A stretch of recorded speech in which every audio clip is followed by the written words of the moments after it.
केवल दुख ही दुख, अशांति ही अशांति। उस समय आप देखिएगा भारी से भारी संकट की निवृत्ति के लिए एकमात्र उपाय है। यदि आप भजन नहीं करते तो आप दिमाग में लिख लीजिए, चाहे अपने को कोई भी सुखी नहीं कर सकता। यदि आपको कोई सुखी कर सकता है तो आप हैं। यदि आप अपने विचार के द्वारा, विवेक के द्वारा अधर्माचरणों का त्याग करके धर्म पूर्वक जीवन व्यतीत करते हुए भगवान नाम जब करते हैं तो पूर्व पाप कर्म के अनुसार जब देह रचा गया तो उसमें जो प्रारब्ध दुख सुख का है वो तो आएगा, पर आपको परास्त नहीं कर पाएगा। और आगे आपके लिए महासुख, शरणता, अखंड आनंद वो केवल आपके करने से होगा। उपदेश मिल सकते हैं, मार्ग बताया जा सकता है, आपको सहयोग मिल सकता है, चलना आपको होगा।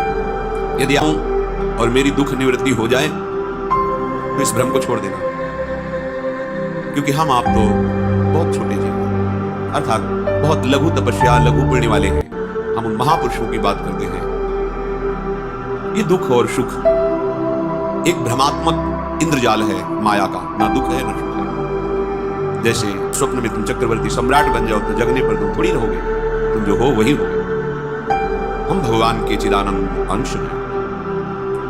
ये भूलकर हम अपने को स्त्री पुरुष, अच्छा बुरा, धनी निर्धन, दुखी सुखी आदि बहुत सा प्रपंच है।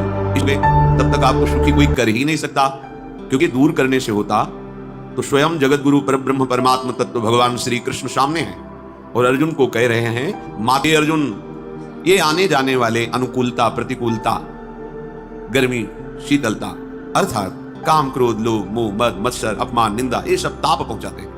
उष्णता और शीतलता, अनुकूलता और प्रतिकूलता आने जाने वाले हैं। भगवान ये नहीं कह रहे मैं मिटा दूंगा। तुम इसे सह गए, तुम्हारे हृदय में ऐसी स्थिति प्रकट हो जाएगी कि फिर ये स्पर्श भी नहीं कर पाएंगे। सहने से तुम्हारी भक्ति बढ़ेगी, तुम्हारा चिंतन बढ़ेगा, तुम्हारा स्मरण बढ़ेगा। सत्य वस्तु के लिए, सत्य तत्व के लिए तुम सुखी हो जाओगे। बिल्कुल खुली बात। सुख बुद्धि, देहाभिमान, विद्या रूप महत्वकुल धन यौवन अभिमान, यही तुम्हारे दुख का मूल है और ये कोई दूसरा नहीं हटा सकता। ये तुम्हें अपने विवेक सत्संग से प्राप्त हुए विवेक के द्वारा, शास्त्र स्वाध्याय से प्राप्त हुए विवेक के द्वारा इसे तुम्हें त्याग रहित कर दूंगा। मुझे आज तक समझ में नहीं आया। दुख रहित होने का जो उपाय है वो गुरुजन, महापुरुष, संत जन बताते हैं कि जब चारों ओर अंधेरा छा रहा हो, कोई अपना न दिखाई दे रहा हो, केवल दुख ही दुख, अशांति ही अशांति, उस समय आप देखिएगा कोई एक है जो आपको बहुत प्यार कर रहा है। वो हमारे प्रभु है, नष्ट कर देते हैं भगवान। जहां प्रभु की तरफ हुए तो पता चला बहुत जन्मों से पिछड़ा था, वो मेरे स्वामी मिल गए। भारी से भारी संकट की निवृत्ति के लिए एकमात्र उपाय है भगवान श्री हरि का आश्रय, उनके नाम का जप। सत्य मान लीजिए, आडंबर से कुछ नहीं होना। अटल बात है, यदि भजन नहीं करोगे तो तुम्हें कोई सुखी नहीं कर सकता। तात्कालिक आपको ऐसा लग सकता है मेरा काम बन गया, नहीं, वो तत्कालिक है। हमारा काम बनना तो तब होगा जब हमारा आवागमन मिट जाए, सदा सदा के लिए मुझे ऐसी वस्तु प्राप्त हो जाए कि जहां चाह ही खत्म हो गई, जहां दुख ही खत्म हो गया। वो हमारा स्वरूप है, वो हमारे आराध्य देव है। प्रार्थना मान लीजिए, भटकाव से बचिए।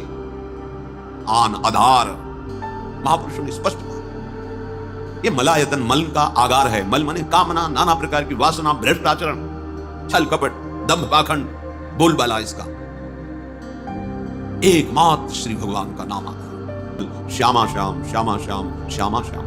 यदि सच्चिदानंद शाश्वत सुख चाहते हो, जहां से कभी हटना ना पड़े, केवल सुख ही सुख है, आनंद ही आनंद है, और मन का विश्राम चाहते हो कि भाग दौड़ मन की मिट जाए, तो बस प्रेम से बोलते रहो, श्यामा श्याम, श्यामा श्याम, राधे श्याम। आप दिमाग में लिख लीजिए, चाहे अपनी नित्य डायरी में लिख लीजिए, जो आप दिनचर्या लिखते हैं। आपको कहीं भी कभी भी कोई भी सुखी नहीं कर सकता। गांठ बांध लीजिए। वो तर जाता है, वह तर जाता है, वो लोगों को तार देता है। जब पृथ्वी में भयंकर पापाचरण की वृद्धि हुई,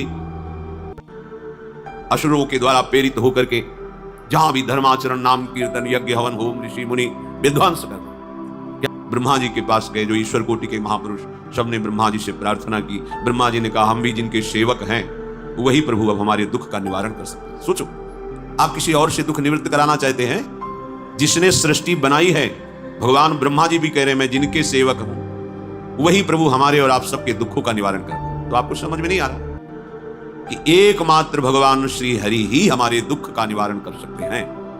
हमें कहीं भागने दौड़ने की जरूरत नहीं है।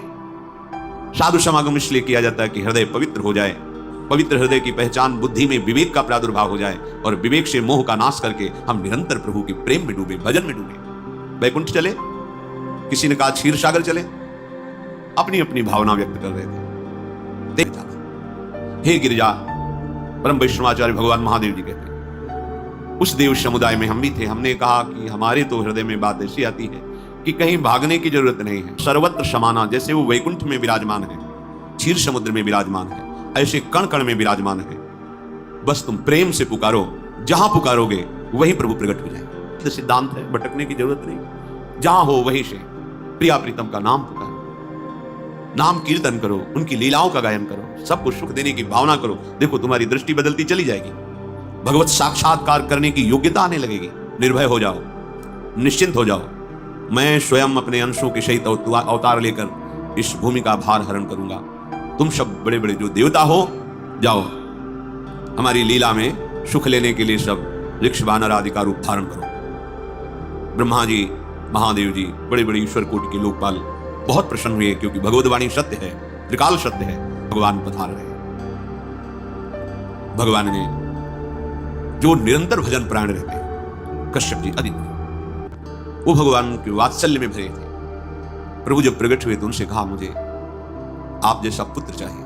प्रभु ने कहा, मेरे जैसा तो मैं ही हूं, अद्वितीय हूं, दूसरा कोई है नहीं, मैं ही अवतरित होऊंगा। भजन में देखो कितनी सामर्थ्यपुरी के नरेश महाराज दशरथ जी के रूप में, जिनकी महामहिम अद्भुत सौभाग्य प्राप्त करने वाली तीन ये रानियां, श्री कौशल्या जी, श्री कैकेयी जी, श्री सुमित्रा, बड़े महान जो राज्यपालक रहे, उनके ऊपर, राजा के ऊपर महाराजा विराजमान रहे। ऊपर से स्वर्गलोक आदि लोकों से भी ये शिक्षा मिली। देवराजेंद्र तो भगवान बृहस्पति, दैत्यराज बलि भगवान शुक्राचार्य, जनक जी तो सदानंद जी महाराज, दशरथ जी तो वशिष्ठ जी महाराज। ऐसा था क्योंकि जहां हमारा विवेक काम नहीं करता, वहां ये ब्रह्मबोध संपन्न महापुरुष तत्काल हमको संभालते हैं। व्यतीत होती जा रही है, पर जो गृहस्थ धर्म का परम लाभ है वो तो हुआ ही नहीं। वशिष्ठ जी के चरणों में प्रणाम करके कहा, भगवान एक ही बात की असंतुष्टता है, हमारे कोई पुत्र नहीं। वशिष्ठ जी ध्यानस्थ हुए, ध्यान में देखा और उनका, तुम्हारा जैसा सौभाग्य अन्य का किसी का नहीं हो सकता। तुम्हारे यहां स्वयं सच्चिदानंद भगवान श्री हरि अपने अंशों के साथ अवतरित हो रहे हैं। और वशिष्ठ जी की आज्ञा के अनुसार एक माता कौशल्या जी को, एक कैकेयी जी को दिया। उन्होंने अपने हाथ से सुमित्रा जी को दिया। तो सुमित्रा जी के गर्भ से लक्ष्मण और शत्रुघ्न, कौशल्या जी ने जो भाग दिया उससे लक्ष्मण जी प्रकट हुए, जो रामचरण अनुरागी, अद्भुत अद्भुत हरि प्रेमी। शत्रुघ्न जी भरत चरणों का आश्रय लिए हुए राम जी का सेवन करते। बड़ा रहस्य है, कितनी मर्यादा है गुरु की आज्ञा से। जहां जैसा विधान होना चाहिए वैसा, तो बड़ा मंगल शुभ पुत्र कुछ भी, ये तो ऐसे करुणा में कोई भाव रख लो और गाढ़ भाव कर लो तो आपको अनुभव कराने लगेंगे, जिस भाव से आप देखोगे।